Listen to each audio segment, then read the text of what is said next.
আমি নন্দবাবুর কাছে জানতে চাইবো আরো ২-১ টা কাহিনী, মজাদার কাহিনী। আচ্ছা। যারা পুরুষোত্তম ব্রত পালন করে তারা জীবনের অনেক কিছু পেয়েছেন। তো আমরা সেইটা শুনে নিজেকে পাওয়ার চেষ্টায়ও পুরুষোত্তম ব্রত লোভে করব। আ স্কন্দ পুরাণ, মহাভারতের কামবনের কাহিনীটা মোটামুটি শুনলাম। স্কন্দ পুরাণের একটা কাহিনী যেটা আপনার খুব প্রসিদ্ধ। কি হরধন্য মহারাজ নাকি? হ্যাঁ। তো কাহিনীটা যদি একটু সংক্ষেপে বলেন সবার ভিতরে পুরুষোত্তম ব্রত করার একটা উৎসাহ জাগবে। আর আরেকটা হচ্ছে কি, বলার আগে আরেকটা বলে রাখি যে ব্রহ্মস্তুতি যেটা ১০ম স্কন্ধ ১৪ অধ্যায়, এটা পড়তে পারে। আর এইটাতে কেউ মানে স্নান, মানে যে স্নান, যে পবিত্র নদী যদি কার বাড়িতে থাকে স্নান করতে পারে। মানে স্নানের এত মহিমা বলা হচ্ছে, বলছে কেউ যদি ১২,০০০ বছর ধরে কোনো পবিত্র গঙ্গা নদী বা যমুনা নদীতে স্নান করছে, বা সিংহ রাশিতে বৃহস্পতি প্রবেশ করলে, স্নান করলে যে ফল হয়, সেই ফল যদি কোনো সমুদ্রগামিনী পবিত্র নদীতে স্নান করে, গঙ্গা যমুনা থাকলে কথাই নাই, তাহলে সেই একবার স্নানে সেই ফল লাভ করে। এত স্নানের মহিমা বর্ণনা করা হচ্ছে। আর মহারাজ যেটা আ জিজ্ঞাসা করলেন। আমার গুরু মহাদেবও আরেকটা সবার জন্য সুবিধা করে দিয়েছেন। যারা গঙ্গার পাড়ে, যমুনার পাড়ে, সমুদ্রের পাড়ে আছেন তারা তো স্নান করবেন। এই তীর্থের ফল লাভ করবেন। তা আবার স্নানের টাইমও বলেছেন। সূর্য উদয়ের আগে ব্রাহ্ম মুহূর্তে স্নান করলে ফল, সূর্য উদয়ের সময়ও ফল পাবেন।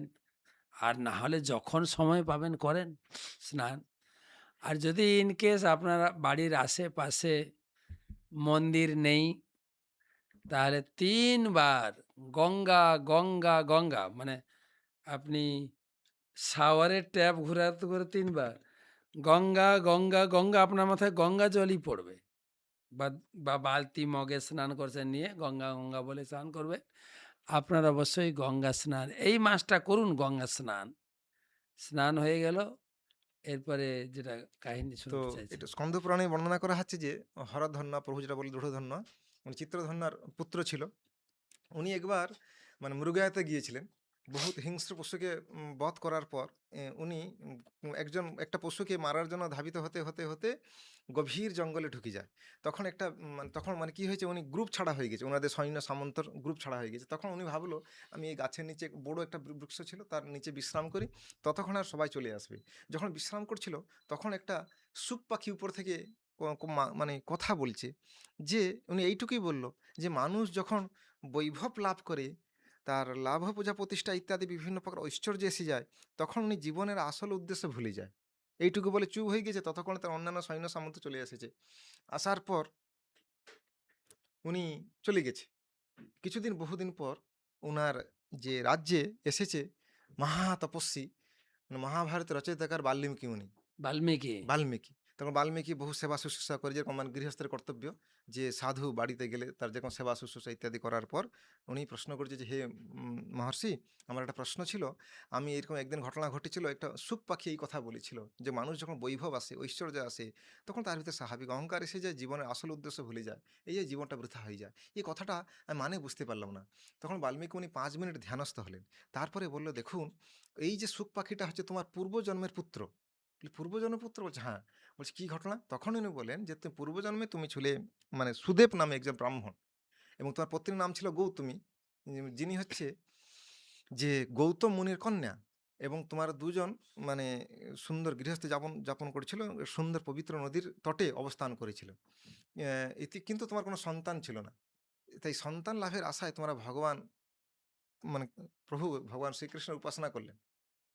তাহলে যখন ভগবানের উপাসনা করলেন, ভগবান শ্রীবিষ্ণু মানে কত ৪,০০০ বছর ধরে তপস্যা করেছেন।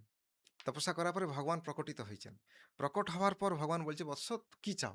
তখন উনি বলছে যে, আমি একটা পুত্র চাই। তখন ভগবান বলছে, দেখো, তোমার তোমার পূর্বকর্ম এমন আছে, তুমি এই জন্ম তো দূরের কথা, মানে নেক্সট যে ৭ জন্ম তোমার কপালে কোনো পুত্র নাই।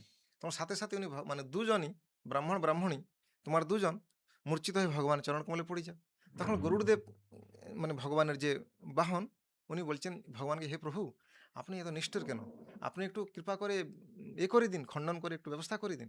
তখন ভগবান বলছে, দেখো গরুড়, আমার কৃপা তুমিও আমার মতো কৃপা মানে বর দিতে তুমি সামর্থ্য। তুমি বর দিয়ে দাও না হলে। যখন ততক্ষণে তাদের মূর্ছা ভেঙে গেছে, তখন বলছে যে, ভগবানের কৃপায় তোমাদের একটা সন্তান হবে। তখন তারা আনন্দে চলে যায়। তখন তাদের একটা পুত্র হয়। পুত্র খুব সুন্দর, গুণবান। তখন একদিন উনার বাড়িতে দেবল ঋষি আসে। দেবল ঋষি তখন দেবল ঋষিকে তার পুত্রকে যেরকম মানে সাধারণত গৃহস্থরা ছেলে পুত্র কন্যাকে পাঠায় ঋষিদের কাছে কৃপা নেওয়ার জন্য। তখন পাঠিয়েছে বলছে কৃপা নেওয়ার জন্য। তখন দেবল ঋষির মুখটা ভারাক্রান্ত হয়ে গেছে। তখন ব্রাহ্মণ-ব্রাহ্মণী তোমরা জিজ্ঞাসা করছে যে, "হে ঋষিবর, আপনি কেন এরকম একটু দুঃখ পাচ্ছেন?" বলছে, "আসলে ইনার আয়ু কম। ইনি ১২ বছর থাকবে।" যাও ঋষি তো চলেই যায়।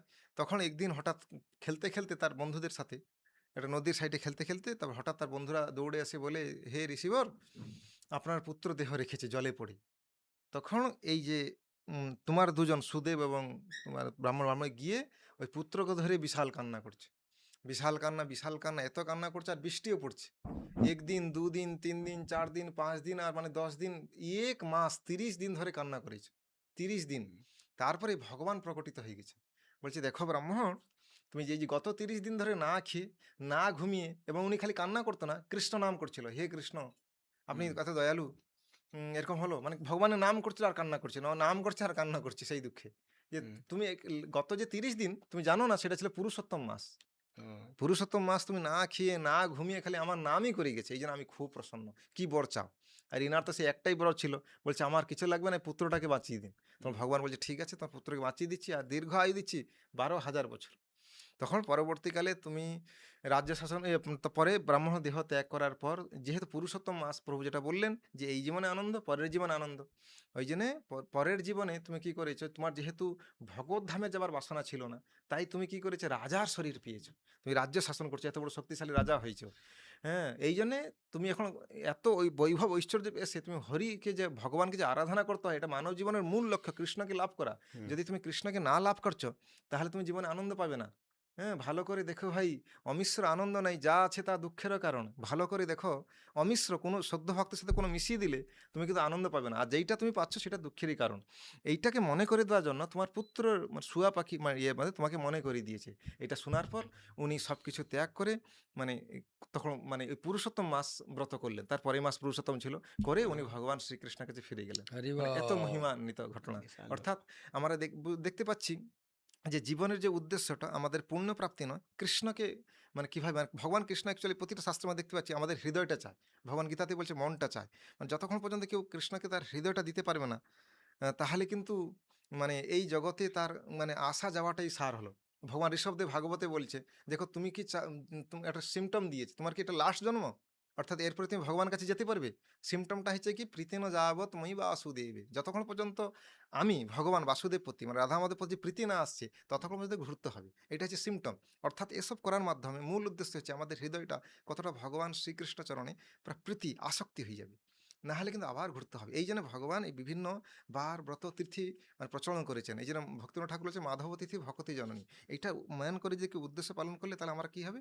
না মানে ভগবত ভক্তি লাভ করতে পারবো, ভগবত ভক্তি পথে অগ্রগতি করতে পারবো। হরে কৃষ্ণ। জয়। অনেক, অনেক কথা। আমার মনে হচ্ছে এই পুরুষোত্তম মাসের উপরে ১ মাস টক শো চলতে পারে। যা কাহিনী, ব্রত আমাদের পণ্ডিতরা পুরো ফাইল নিয়ে এসেছেন। আমি তো সব শোনাতে পারলাম না।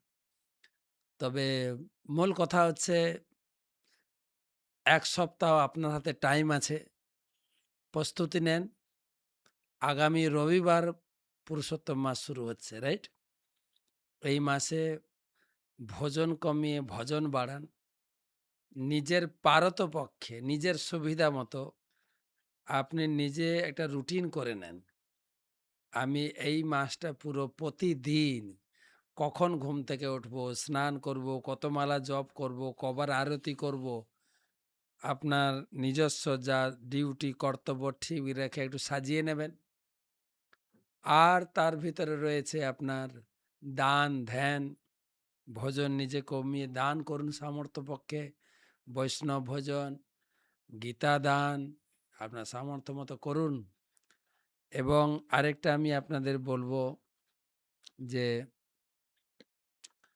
আম আরো যদি এই আলোচনার আরো কিছু সন্দেহ আরেকটু ক্লিয়ার হলে ভালো হতো। লিখেন ১ সপ্তাহের ভিতরে আপনি লিখতে থাকুন। আমি ভালো করে পুরুষোত্তম মাস করতে চাই। আমি এই জিনিসগুলো রেডি করেছি, এটা ঠিক আছে কিনা? আমাদের এই টিম পণ্ডিত মহলই রেডি আছেন। আপনাকে সুন্দরভাবে পুরুষোত্তম মাস করার জন্য আমরা আপনার সেবায় রয়েছি। হোয়াটসঅ্যাপ নাম্বার দেওয়া আছে স্ক্রিনে, দেখেন, তো হোয়াটসঅ্যাপ করবেন। আর এই ভিডিও প্রচুর পরিমাণে শেয়ার করুন। সবাই কেন লাভ পাবে না? সরকার এত ছাড় নিয়ে এসেছেন, স্কিম নিয়ে এসেছেন স্কিম। এই স্কিম পেতে সবাইকে যুক্ত করেন। পুরো মাস না হলে ১০ দিন, ১৫ দিন, যতটুকু করবেন ততটুকু পাবেন। স্কিম হাতছাড়া করেন না। আপনার পরিচিত বন্ধু-বান্ধবকে প্রচুর শেয়ার করেন। পুরুষোত্তম ব্রত, আমরা বাড়ি থেকে কিভাবে বেশি কৃপা, অন্যান্য মাসের থেকে এই মাসে ১০০০ গুণ, আর যদি পারেন আশেপাশে তীর্থ থাকেন, তীর্থ গিয়ে করলে আরো ১০০০ গুণ।